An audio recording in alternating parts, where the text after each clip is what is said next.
Hello friends, welcome to nursing villa. मैं पूजा आपकी अपनी फ्रेंड लेकर आई हूँ आपके लिए एक नेक्स्ट टॉपिक जो कि है निमोनिया। जैसे कि फ्रेंड्स हमारे जो मेडिकल सर्जिकल नर्सिंग का लेक्चर है, इसमें हम पूरा का पूरा मेडिकल सर्जिकल नर्सिंग कवर करने वाले हैं, जिसमें हमने सबसे पहले रेस्पिरेटरी सिस्टम स्टार्ट किया है। एंड फ्रेंड्स ये देखिए, respiratory disorder and it's management में हम कौन कौन से टॉपिक कवर करने वाले हैं।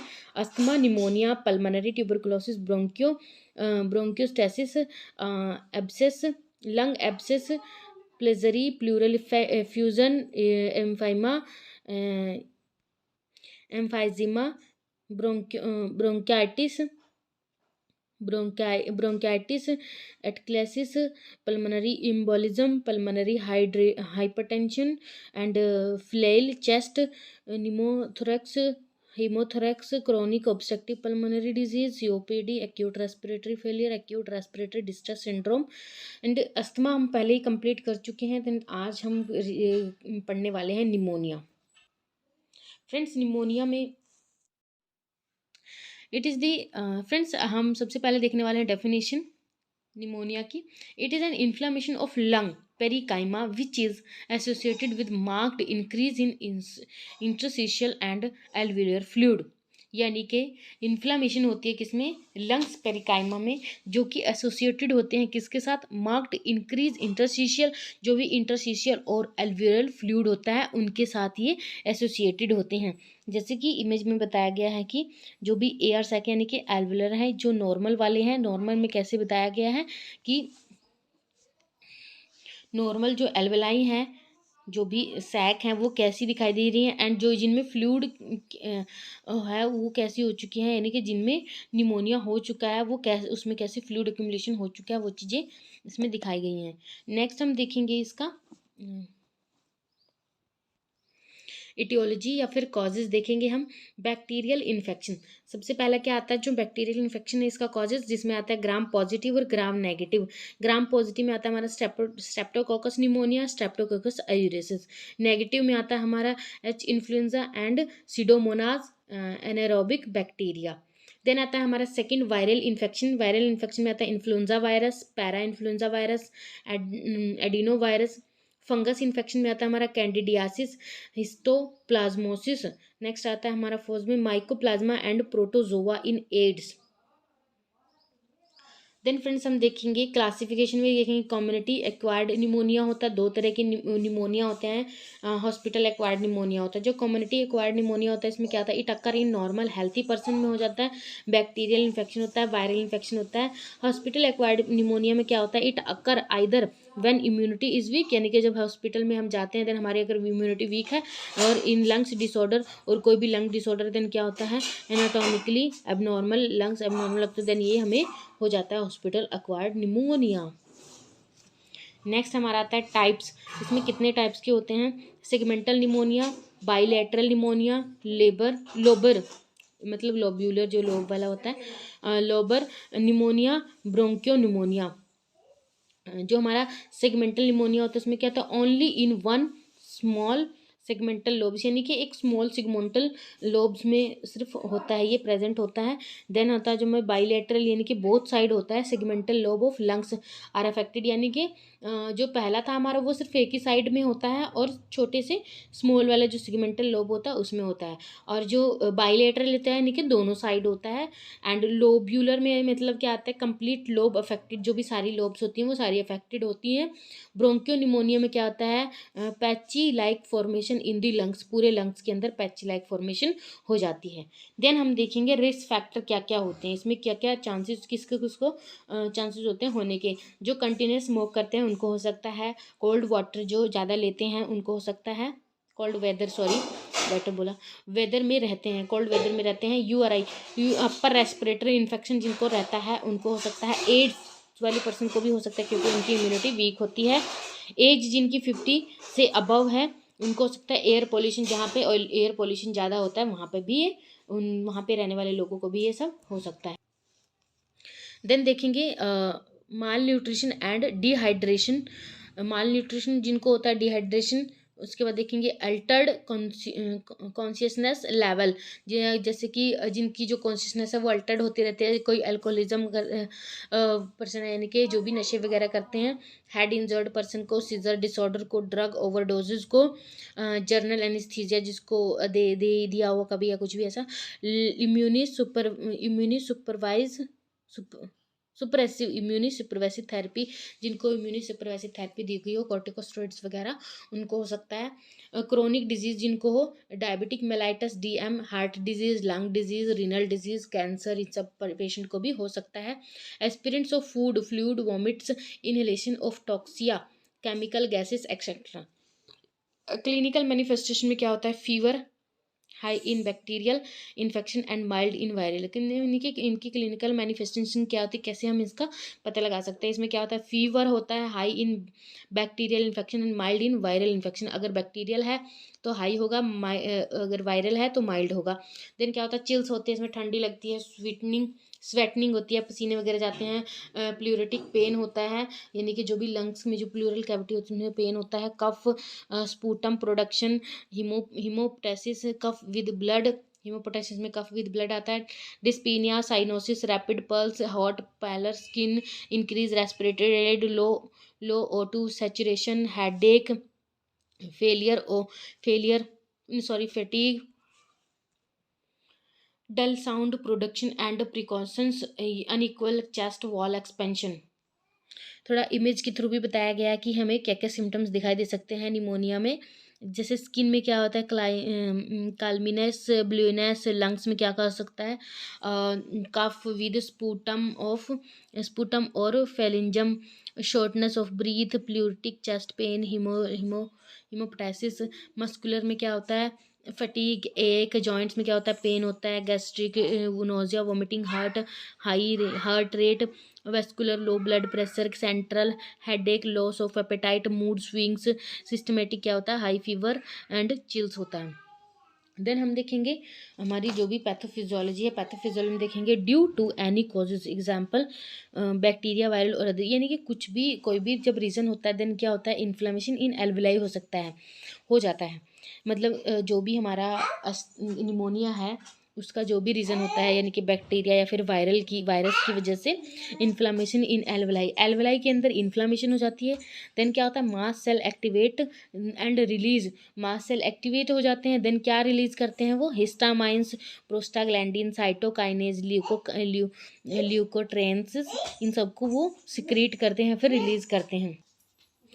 देन क्या होता है, ड्यू टू साइटोकाइनेज रिलीजेस, जब भी साइटोकाइनेज वगैरह रिलीज होते हैं, देन क्या होता है, fluid shift to extracellular space, capillary permeability, यानी कि जो भी फ्लूइड होता है वो क्या होता है, एक्स्ट्रा सेलुलर स्पेस में शिफ्ट हो जाता है। किसकी वजह से, जो भी कैपिलरी परमिएबिलिटी होती है उसकी वजह, जो इंट्रा सेलुलर फ्लूइड होता है वो क्या होता है, एक्स्ट्रा सेलुलर स्पेस में शिफ्ट हो जाता है। देन क्या होता है, एल्वेलाई फील्ड विद फ्लूइड, जो एल्विलर्स होते हैं वो क्या होते हैं, वो फ्लूइड से फिल हो जाते हैं। देन क्या होता है, कंसोलिडेशन हो जाता है and decrease O2 saturation in body, और बॉडी के अंदर O2 सैचुरेशन डिक्रीज हो जाती है। एंड क्या होता है, हाइपोक्सीमिया हो जाता है, हाइपोक्सिया, और जिसकी वजह से क्या होता है, ब्रीथिंग डिफिकल्टी वगैरह की प्रॉब्लम हो जाती है एंड निमोनिया कॉज हो जाता है। डायग्नोस्टिक इवेल्युएशन में देखेंगे हम क्या कर सकते हैं, sputum for culture and sensitivity check कर सकते हैं, उसकी एक्सरे कर सकते हैं चेस्ट का, ब्रोंकियोस्कोपी कर सकते हैं, एबीजी एनालिसिस कर सकते हैं, क्रैक्ड साउंड हम ऑब्जर्व कर सकते हैं जब भी ब्रीथिंग होती है, माउंटेक्स टेस्ट कर सकते हैं। माउंटेक्स टेस्ट अलग से पैथोफिजियोलॉजी में पढ़ाया जाता है, तो वहाँ पे पढ़ लीजिएगा। निमोनिया चेस्ट एक्सरे में दिखाया गया, देखिए। देन हम देखेंगे कॉम्प्लिकेशन क्या क्या आती हैं, प्लूरल इफ्यूजन हो सकता है, एटलकटेसिस ड्यू टू म्यूकस प्लंग्स की वजह से एटलकटेसिस हो सकता है, सुपर इन्फेक्शन यानी कि पेरिकार्डिटिस हो सकता है, बैक्टीरियमिया हो सकता है, मेनिंजाइटिस हो सकता है, ये सब भी प्रॉब्लम हो सकती हैं निमोनिया की वजह से। मेडिकल मैनेजमेंट में क्या आता है, अब हम देखेंगे management, prevention of pneumonia by vaccination, यानी कि हम निमोनिया को प्रिवेंट कर सकते हैं किसकी वजह से, वैक्सीनेशन से प्रिवेंट कर सकते हैं। Use of antibiotic therapy for treatment, हम कौन कौन से एंटीबायोटिक का यूज़ कर सकते हैं इसके ट्रीटमेंट के लिए, penicillin, cephalosporin, ampicillin, bronchodilator are used, antagonise analgesics for chest pain, example aspirin, ये सब हम यूज़ कर सकते हैं। एंड सॉरी इधर भी erythromycin, erythromycin, amikacin, drug of choice ceftriaxone. Next आता है नर्सिंग मैनेजमेंट। नर्सिंग मैनेजमेंट में हम देखेंगे असेसमेंट। सबसे पहले हम असेस करेंगे, assess the patient that he made contact with other client like TB और निमोनिया पेशेंट। यानी कि हम देखेंगे कि पेशेंट का किसी और के साथ कॉन्टैक्ट नहीं है, जो भी टीबी या फिर निमोनिया के पेशेंट है उनकी वजह से ना हो गया हो। Presence presence characteristics and nature of the chest pain, यानी कि जो भी चेस्ट पेन हो रहा है उसका किस तरह के कहाँ पे प्रेजेंट है, उसकी करेक्टरिस्टिक क्या है, वो चीज़ हम नेक्स्ट देखेंगे friends. Nursing diagnosis. Nursing diagnosis में जो हमारा फर्स्ट पॉइंट है, ineffective breathing pattern related to decrease metabolic demands O two insufficient exchange of O2 CO2 in alveoli. यानी कि अगर इनइफेक्टिव ब्रीथिंग पैटर्न है, डिक्रीज हो चुका है मेटाबॉलिक डिमांड्स और इनसफिशेंट है एक्सचेंज ऑफ गैसेज O2 और CO2 एल्वेलाई के अंदर, देन क्या होगा, nursing interventions provide comfortable position to the patient, prescribe cough suppressant and analgesics, monitor ABG for hypoxemia, hypercapnia and acid base balance. Ineffective airway clearance due to increased secretions and inflammation. Ineffective airway है, then क्या करेंगे और किसकी वजह से, increase secretion की वजह से, इन्फ्लामेशन की वजह से। देन हमारे नर्सिंग इंटरवेंशंस क्या होंगे, give advice to the patient to take increase fluid diet, fluid diet लेनी है उसको एडवाइस करेंगे। Teaching and encourage effective coughing and deep breathing technique, यानी कि जब भी उसे कफिंग हो, इफेक्टिव कफिंग के लिए उसको एनकरेज करेंगे या टीच करेंगे, एंड डीप ब्रीथिंग के लिए भी, डीप ब्रीथिंग की टेक्निक्स भी उसको बताएंगे हम। एडमिनिस्ट्रेशन ऑफ ब्रोंकियोडायलेटर एडमिनिस्टर करेंगे to give side line position to the patient with altered level of consciousness, यानी कि जो भी अल्टर्ड लेवल है उसका कॉन्शियसनेस, उसके लिए हम उसको साइड लाइन पोजिशन देंगे, ताकि जो भी उसकी सिक्रेशंस वगैरह हों वो बैक उसमें रेस्पिरेटरी ट्रैक में उसकी ना जाए, बाहर की तरफ आए। Active intolerance due to decrease level of O2 for metabolic demands, यानी कि हम क्या करेंगे, एक्टिव इंटॉलरेशन ड्यू, उसका जो भी इंटॉलरेंस है एक्टिव है due to decrease level of O2 level उसका डिक्रीज हो चुका है, बट फॉर मेटाबॉलिक डिमांड्स, क्योंकि मेटाबॉलिक डिमांड्स बढ़ चुकी हैं जिसकी वजह से O2 लेवल उसका क्या हो चुका है, डिक्रीज हो चुका है। देन क्या होगा, nursing interventions. At first we have to maintain baseline activity and response to activity of patient, promote increase gradually.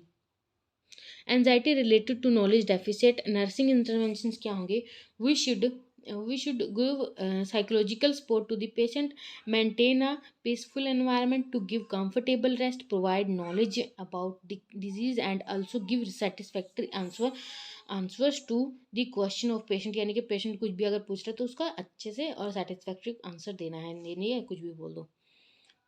Altered in nutrition and hydration, nursing intervention देखेंगे इसमें, जब भी न्यूट्रिशन और फिर हाइड्रेशन अल्टर्ड हो जाए, देन क्या करेंगे, give prescribed diet, advise to increase high protein in diet, encourage for oral fluid.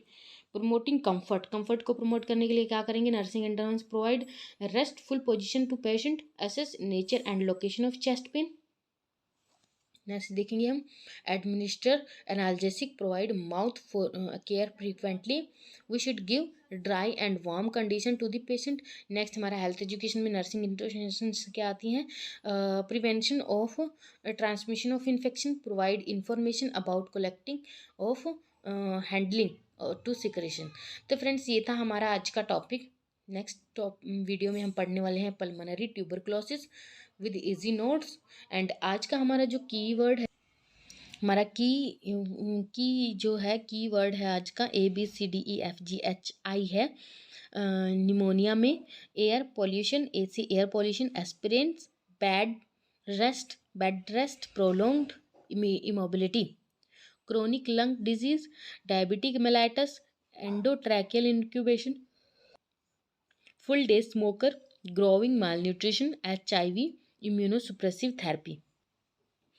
Next की आता है हमारा की ऑफ कॉम्प्लिकेशन।